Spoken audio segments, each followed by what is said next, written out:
You look at all the Eastern mysticism that seems to have integrated into the Beatles band and think, well, where on earth does all of this come from? I decided to do a bit of research into Lennon's wife, rather avant-garde wife, Yoko Ono, to see if I could get to the bottom of this. And apparently she had a major involvement in Lennon's song Imagine. He even says that he felt bad, but he didn't give her credit for that. And it's a very New World Order song, and I suspected foul play from this woman straight away, but it's not until now that I actually decided to do a bit of research on her. Who is Yoko Ono? Because she seems to have had a major influence on the Beatles, and it's very mysterious who she is. So after doing a bit of research on this woman, this is what I came up with. This is February 19th, 2016. So this woman, she's still around, and she's calling herself a witch. We're all witches, an interview with Yoko Ono and collaborators. Well, isn't that a surprise? Yeah? The witch's influence on the Beatles. This is her new album. Yes, I'm a Witch Too. Are you kidding me? I'm going to get back to you on this because, well, I've opened up another can of worms here. And I'm going to be doing a lot of research on this woman and what on earth she's doing now. Oh no, Moby, Hell in Paradise. Oh my God. Well, you think you've seen it all, and then this one pops up, kind of drop a bomb on you like this. Okay, I'll get back to you soon with what else I have discovered about this woman. This all makes sense now. It all makes sense. I suspected this woman from the beginning. Okay, I don't have time to read so much on witches, but I am going to go over some of her album covers, because we only need to get the big picture here. Alright, and then there's no point researching any more on it, because it's witchcraft, okay? Let's have a look, shall we? Let's go on Amazon and see if we can get one of her albums, and just, well, see what pops up. Yoko Ono album. What have we got?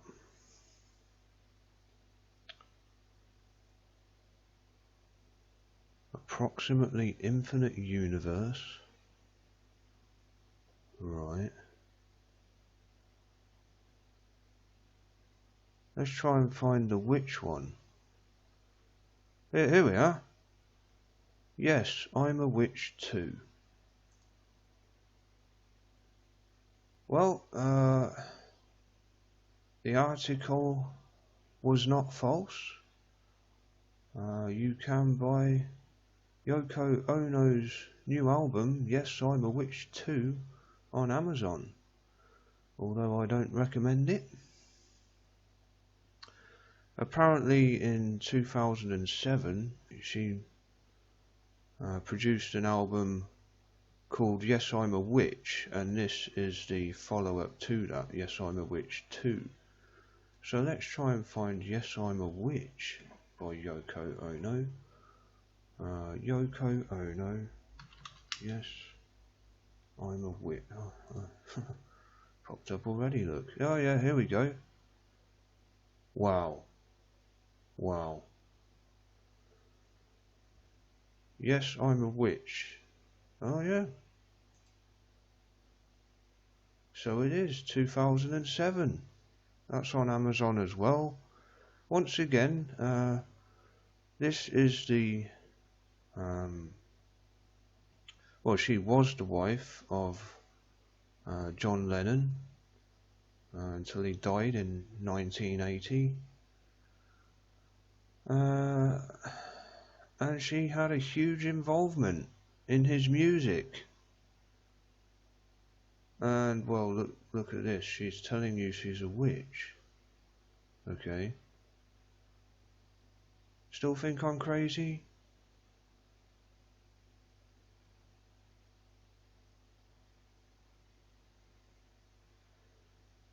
Fly. What is this one? Another album. Oh, it's sick. What's going on here? Disgusting. Absolutely disgusting.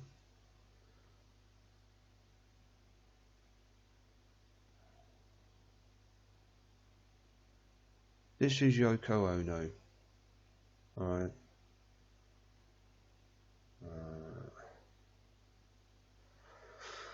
Oh dear. Oh dear, oh dear. Oh my word, what is this one? I'm gonna have to censor this one. Lennon and Ono naked. What?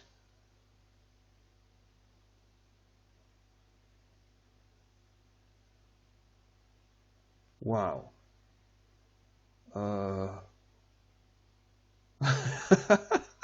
Just when you think you've seen it all. I'm sorry for laughing, this is anything but funny.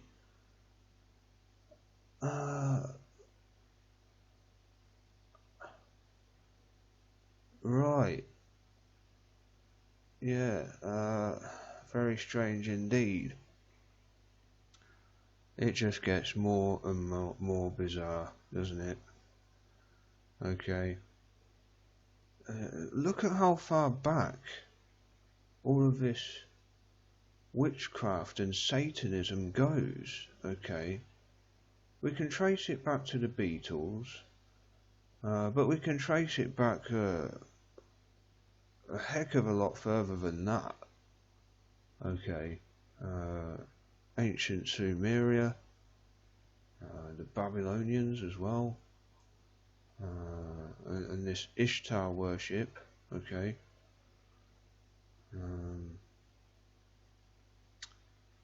Sun worship of the ancient Egyptians, and yeah, the name of their band is the Beatles. Well, the ancient Egyptians worshipped the Scarab Beetle, which often appeared in a sun. Okay, I'll go through that. Let's have a look at Ra. One of the gods was a beetle that appeared in a sun. Let's just try and find that. This is Ra, god of the gods in ancient Egyptian mythology. Oh, where's the other god? There's another god. Is it Amun-Ra?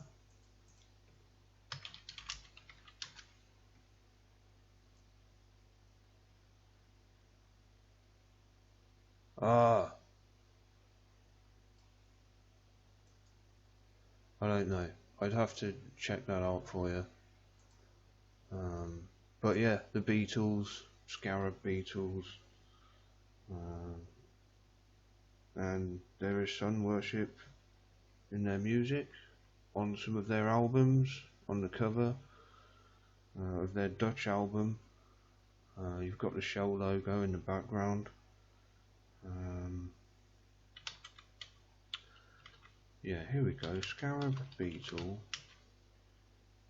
ancient Egypt.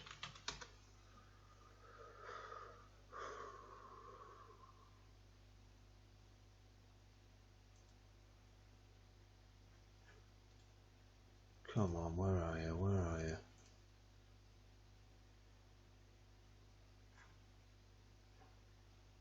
Ah, yeah, here we go. Khepri,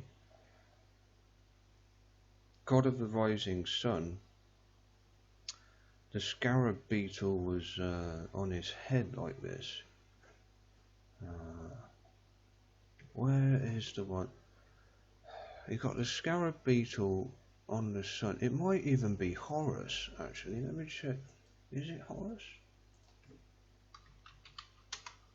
No, Horus was the falcon-headed god. No. Ah. R10 was the sun god of Akhenaten. Now this is the closest the ancients came to a monotheistic belief. Yeah, one god beliefs. It was from Akhenaten, the rebel pharaoh, who believed in the R10. Okay. And he devoted all his time and worship to this singular god, whom he called the Aten. Yes, it turns out that the ancient Egyptian god is Khepri, and the beetle did appear inside a sun to represent god of the morning sun. So we have the name of this band, the Beatles, and also the sun worship, the blatant sun worship in some of their songs, possibly being a reference to Khepri, or some other ancient Egyptian god of the sun. This is a common motif depicted in hieroglyphs, and I know what I'm talking about here, okay? I've done a lot of research on ancient Egyptian. I've been to Egypt once when I was a teenager, to the Cairo Museum and to see the pyramids, and then again in 2015 to cruise the Nile and visit all the temples, Luxor, the Valley of the Kings, even Ramesseum. This was all done as research for an upcoming book. One thing I will mention is that Ra was known as god of the gods and was the closest the Egyptians came to monotheism, aside from the rebel pharaoh Akhenaten, who did have monotheistic beliefs. But when the Son of God Jesus Christ came and died for all our sins and was then resurrected, for which there is more evidence for than anything else in history, he became our one true mediator. We find salvation through him, King of Kings, and no other, not the Sun King.